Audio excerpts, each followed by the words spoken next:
आप सभी को प्रेम भरा नमस्कार। दोस्तों, हम रीड कर रहे थे पास्ट टेंस, उसके अंदर सिंपल पास्ट टेंस। हमने पॉजिटिव और नेगेटिव, अफर्मेटिव और नेगेटिव दोनों ही सेंटेंस हमने कर लिए थे। आज बात करेंगे इंटरोगेटिव सेंटेंस।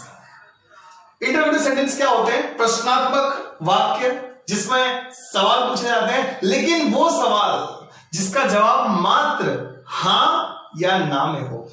ये क्लोज एंडेड होते हैं, जिसका जवाब खाली हाँ या ना में हो। जैसे आपने खाना खाया, आप क्या बोलोगे? हाँ या तो ना। आप ऐसा नहीं बोलोगे हाँ सुबह उठा एसिडिटी थी फिर इनो पिया, नहीं, आप एक्शन नहीं दोगे। आप क्या बोलोगे? हाँ या तो ना।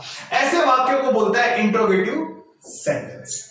चलिए, तो उसका भी स्टाइल होता है। स्टाइल होता है डिड पहले। देखो, नेगेटिव सेंटेंस का स्टाइल क्या था? अगर आपको याद हो, देखो यहां लिखते हैं subject plus did not plus V1, ये स्टाइल था, याद हो तो। अब इंटरोगेटिव में क्या होता है? ये जो हेल्पिंग वर्ब होता है वो पहले आ जाता है, सब्जेक्ट बाद में। ये दोनों आपस में भी जगह बदल लेते हैं। आपस में क्या करते हैं? अपनी जगह बदल लेते हैं इंटरोगेटिव में। तो क्या हो जाएगा? डिड यहां आ जाएगा, सब्जेक्ट यहां आ जाएगा। Did plus subject plus V1 question mark. लेकिन यदि नेगेटिव हो, कुछ नहीं, तो सब्जेक्ट के बाद नॉट लगा देना है, बाकी दोनों सेम टू सेम। इसका ऑल्टरनेटिव भी है, मतलब आपको ये यूज नहीं करना तो आप डिडंट यूज कर सकते हो। नॉट को इसके साथ लगा दो तो भी चलेगा। तो जैसे did plus subject plus not plus V1 होता है, अगर आप डिडंट लगा दोगे मतलब वही निकलेगा, सब्जेक्ट यहां V1 यहां, दोनों में रिश्ता वही, सोच नहीं। चलिए कुछ वाक्य बनाते हैं। जैसे कि पहला वाक्य, क्या उसने पढ़ा? चलो बताओ मुझे, किससे स्टार्ट होगा? आंख बंद करके डिड लिख देना, क्योंकि सब में डिड आएगा। Do does simple present tense में चॉइस मिल गई, ऐसा कुछ भी नहीं, डिड लिख ही देना, तो आपने डिड लिख दिया। क्या उसने, उसने मतलब सब्जेक्ट क्या है? ही। डिड सब्जेक्ट हो गया। पढ़ने को क्या बोलते हैं? रीड या तो study. So did he read? V1 का V1 ही रहेगा, राइट। सो आप ऐसा भी लिख सकते थे, डिड ही स्टडी या डिड ही रीड, दोनों एक है। चलो आगे बढ़ते हैं। क्या आपने कोशिश की? कई बार आप पूछते हैं ना एग्जाम में, अगर कोई फेल होता है या कम मार्क्स आता है, क्या आपने कोशिश की? तो इंग्लिश में कैसे पूछेंगे? चलिए डिड लिख ही देना, पास्ट है इसके लिए। सब्जेक्ट क्या है? क्या आपने, यू। सो डिड यू, कोशिश करने को क्या बोलते हैं? ट्राई। Did you try? देखो हिंदी में कितने बड़े, कितने सारे वर्ड्स थे, 1 2 3 4, इंग्लिश में खाली 3। Did you try? Question mark. अब थोड़ा सा बड़ा क्वेश्चन देता हूं तो आपको समझ में आएगा। चलिए समझिए। क्या विजय माल्या ने पढ़ना चाहा? तो आप जानते हो विजय माल्या कहां पर है अभी? वो सब चीजें बाद में बात करते हैं। चलिए अब इसको, वाक्य को बनाइए। किससे स्टार्ट होगा? डिड से, है ना। वाक्य देखे आपको अंदाजा तो आ चुका होगा, सिंपल पास्ट टेंस है। क्यों लास्ट में क्या आया? चाहा, आ की आवाज आई, राइट। गया, लिया, दिया, ये जो वाक्य मैंने समझाए थे सब लिंक है, इसके पहले वाला वीडियो जरूर देखना। तो क्या विजय माल्या ने पढ़ना चाहा? सो डिड विजय माल्या। चाहने को क्या बोलते हैं? डिड प्लस सब्जेक्ट हो गया। चाहने को क्या बोलते हैं? Want. So did Vijay Mallya want. अब वर्ब आएगा इंफिनिटिव वाला, तो क्या लगा देंगे? To read. क्लियर है? So did subject verb, negative था ही नहीं तो हमने नहीं लगाया। Did Vijay Mallya want to read. एक और लेते हैं। क्या तुमने गाली नहीं दी? इसको बनाएंगे। सो डिड से लिख देंगे, डिड पहले लिख देंगे, डिड सब्जेक्ट यू, और नेगेटिव है तो क्या आएगा? Not. So did you not abuse? V1 form. आप इसको ऐसे भी लिख सकते थे, डिडंट, सुनना ध्यान से, डिडंट यू अब्यूज, तो भी चलता। मैंने लिखा है यहां पे, देख लीजिए। क्लियर है? एक वाक्य बोलो ओरली, आप खुद ट्राई करना, बनाइए। क्या डोरेमोन के पापा ने डोरेमोन को मारना चाहा? बनाइए। क्या, आपसे बात कर रहा हूं, क्या डोरेमोन के पापा ने डोरेमोन को मारना चाहा? तो डिड आ जाएगा। फिर डोरेमोन के पापा सब्जेक्ट है तो क्या हो जाएगा? डोरेमोन्स फादर। क्या हो जाएगा? डोरेमोन्स अपोस्ट्रोफी एस लगता है का, डोरेमोन के का father. So did Doraemon's father, Doraemon को मारना चाहा, किसको मारना चाहा? डोरेमोन को। So did Doraemon's father want to beat Doraemon? Question mark. Please note.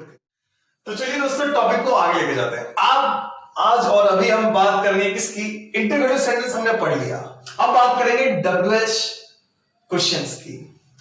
Interview sentence वो थे जिसका जवाब हाँ या ना में था, लेकिन WH वाले क्वेश्चंस वो होंगे जिसको आपको एक्सप्लेन करना पड़ेगा। मैंने पूछा था ना आपसे कि आपने होमवर्क किया, तो आप बोलोगे हाँ या ना, लेकिन मैं आपसे पूछूं आपने होमवर्क क्यों नहीं किया, तब आप समझाओगे कि सुबह उठा, एसिडिटी थी, दवा खाई, इनो पिया। ये जब समझाओगे ना ओपन एंडेड क्वेश्चन, उसको बोलते हैं WH क्वेश्चंस। उसका स्टाइल क्या होगा थोड़ा ध्यान देना। WH वर्ड्स कौन से? कोई भी right man where how why plus did plus subject plus not plus V1 question mark, ये उसका स्टाइल रहेगा।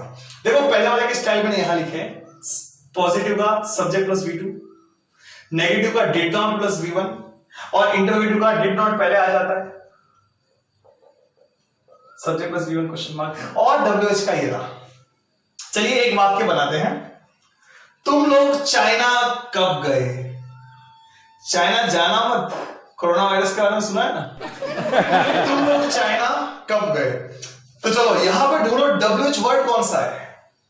कब। क्या बोलते हैं इंग्लिश में कब को? व्हेन। स्टाइल देखो, व्हेन मिल गया, उसके साथ क्या करना? डिड अपने आप लगा दो बिना कुछ पूछे। सो व्हेन डिड, किसकी बात हो रही है? सब्जेक्ट क्या है? तुम लोग, देखो तो आएगा you, when did you. When did you negative है कहीं पे? नहीं है, तो नॉट नहीं आएगा, ये ऑप्शनल है, नेगेटिव हो तो ही लिखना। सो व्हेन डिड यू, और जाने को क्या बोलते हैं? गए को क्या बोलते हैं इंग्लिश में? Go. So when did you go, कहां गए? China, to China. So when did you go to China. कुछ लोग क्या गलती करते हैं, वो ऐसा बोलते हैं, व्हेन डिड यू वेंट बोलते हैं। वेंट नहीं आएगा बच्चों, मैंने कहा था जब भी डिड आए तो वर्ब हमेशा फर्स्ट फॉर्म में यूज होगा। ऐसा एक महान व्यक्ति ने बोला था। महान व्यक्ति कौन है पता है ना? मैं नहीं हूं। शिक्षक कब आए? शिक्षक कब आए बताइए? WH वर्ड कौन सा है? कब। व्हेन। डिड लगेगा, डिड लगा दो। किसकी बात हो रही है? सब्जेक्ट क्या है? शिक्षक, the teacher. So when did the teacher. आने को बोलते हैं कम। V1 क्या होता है? कम। V2 केम, V3 वापस कम, कम। हमें तो V1 यूज करना है। सो when did the teacher come, when did the teacher came नहीं आएगा, जो सब लोग गलती करते हैं, यहां सुधर जाना है। जब भी डिड आए तो V1 बेस फॉर्म यूज होगा, तो कम यूज होगा। थर्ड की बात करते हैं, लड़के स्कूल क्यों नहीं गए? ये इल्जाम लड़कों पे ही लगता है। लड़के स्कूल क्यों नहीं गए? तो चलो मुझे बताइए WH वर्ड कौन सा है? क्यों। इंग्लिश में बोलते हैं वाई के साथ लग जाएगा डिड अपने आप। सब्जेक्ट क्या है? लड़के, the boys, plural. Why did the boys. Negative है, नहीं आया तो लग जाएगा नॉट। देखो सब्जेक्ट प्लस नॉट, सब्जेक्ट के बाद लगेगा, नॉट पहले नहीं लगेगा। So why did the boys not. जाने को क्या बोलते हैं? गो। V1 गो ही होता है, गो, वेंट, गॉन। V1 क्या है? गो। V2 क्या है? वेंट। V3 क्या है? गॉन। हमें V1 पे ध्यान देना है, बार बार रिपीट करूंगा बच्चों। Why did the boys not go, कहां पे? To school, question mark. आगे बात करते हैं।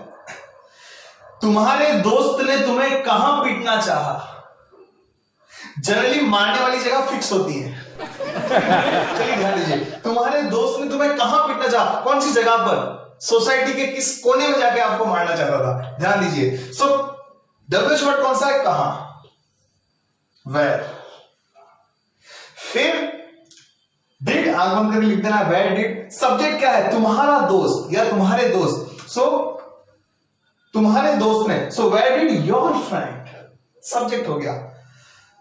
अब चाहने की बात हो रही है, मैंने चाहने की जब भी बात की तो क्या लग जाता है? Want. So where did your friend want, है ना, V2 नहीं, wanted नहीं, want, V1 did आ गया इसकी वजह से।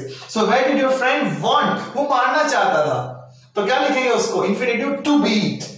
किसको? तुम्हें, you। So where did your friend want to beat you? ये हल्के से मैंने थोड़े बड़े किए, इसमें सब्जेक्ट वर्ब की बात नहीं, सब कुछ आ गया है, कुछ और चीजें आई हैं जो हम समय के साथ आगे बढ़ेंगे तब सीखेंगे। इतना आपको ध्यान में रखना है खाली, ठीक है। चलिए आगे बढ़ते हैं। आखिरी सवाल, कौन बनेगा करोड़पति का? इसमें क्या करना चाह, बताइए। उसने मतलब सॉरी, WH वर्ड कौन सा आएगा पहले? क्या। क्या को इंग्लिश में क्या बोलते हैं? व्हाट। डिड तो अपने आप लिख देंगे, डिड। What did? उसने मतलब ही। चाहने को बोलते हैं want. So what did he want? करने को क्या बोलते हैं? To do. What did he want to do? Question mark. तो दोस्तों ये हमारा हो गया सिंपल पास्ट टेंस। कुछ स्पेशल केस हैं, उसके लिए मैं एक अलग से हल्का छोटा सा प्यारा सा छोटा सा वीडियो बना दूंगा। अपने लिए तालियां बजाइएगा। सिंपल पास्ट टेंस खत्म। चैनल को सब्सक्राइब करना, लाइक करना और शेयर कर देना। एकदम सिंपल भाषा में आपको सिखा रहा हूं, ये आपकी जवाबदारी है। आपके दोस्तों तक, स्कूल फ्रेंड्स तक, या कोई भी स्पोकन इंग्लिश सीखना चाहता है वहां तक मैसेज जाए, क्योंकि देसी इंग्लिश, देसी भाषा में सीख रहे हैं। Thank you. तो दोस्तों जैसा कि आप जानते हैं लॉकडाउन एक्सटेंड हो चुका है। घर पे मस्त रहें, स्वस्थ रहें, व्यस्त रहें और अपने आप को इम्प्रूव करते रहें। नमस्कार।